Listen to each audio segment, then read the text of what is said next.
அந்த குழந்தை ஓடுகிறது அப்படின்னு சொல்லக்கூடாது. இப்போ அந்த குழந்தை ஓடுகிறாள் அல்லது அந்த குழந்தை ஓடுகிறான் அப்படி சொல்லணும். நம்ம குழந்தை இது அக்கிரணையாக பயன்படுத்திக்கிட்டோம். குழந்தை என்பது உயர்நிலை சொல்லுங்க. அதை எப்படி நம்ம அக்கிரணையாக பயன்படுத்த முடியும்? என் குழந்தை அந்த பாட்டு பாடுது சொல்லக்கூடாது. என் குழந்தை இப்பொழுது பாட்டு பாடுகிறாள்.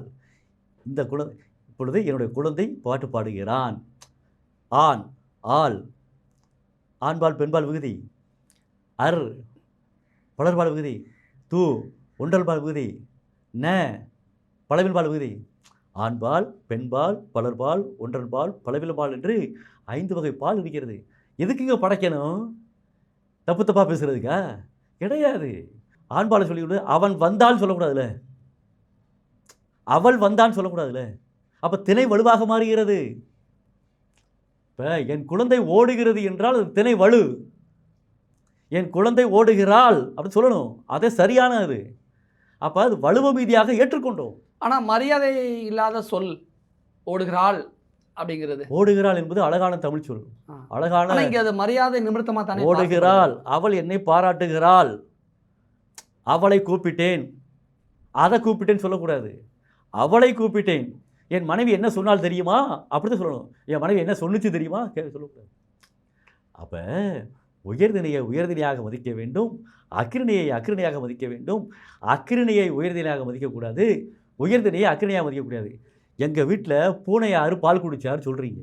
பூனையார் பால் குடித்தார் சொல்கிறீங்க. இப்போ பூனையார் என்பது இந்த இடத்துல என்ன ஆகுது அப்படின்னா திணை வலுவாக மாறுகிறது.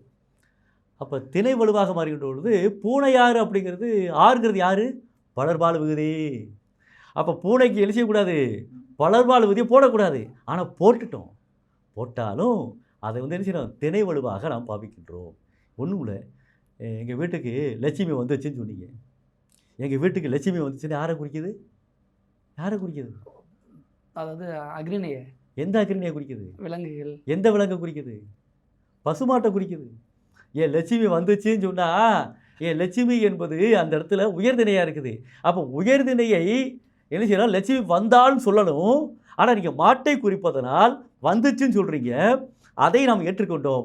அதை ஏற்றுக்கொண்டதனால் இதற்கு திணை வலு என்று இலக்கணம் வைத்திருக்கிறார்கள். இந்த சொல்லாடலை கிராமப்புறங்களில் ஒருவேளை லட்சுமிங்கிற பேரில் இருக்கிறவங்க பார்த்தாங்கன்னா, நான் உன்னை வந்துட்டு போனது பசுமாடு வந்துட்டு போனதா நீ சொல்றியா அப்படின்னு கிண்டலா சொல்றியா அப்படி சொல்றதுக்கான வாய்ப்புகள் கூட இருக்கு.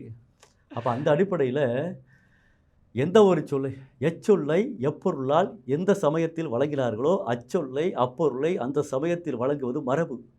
மரபு மீறி செல்லுகின்ற பொழுது மட்டும்தான் அந்த குளறுபடி மாறுகின்றது.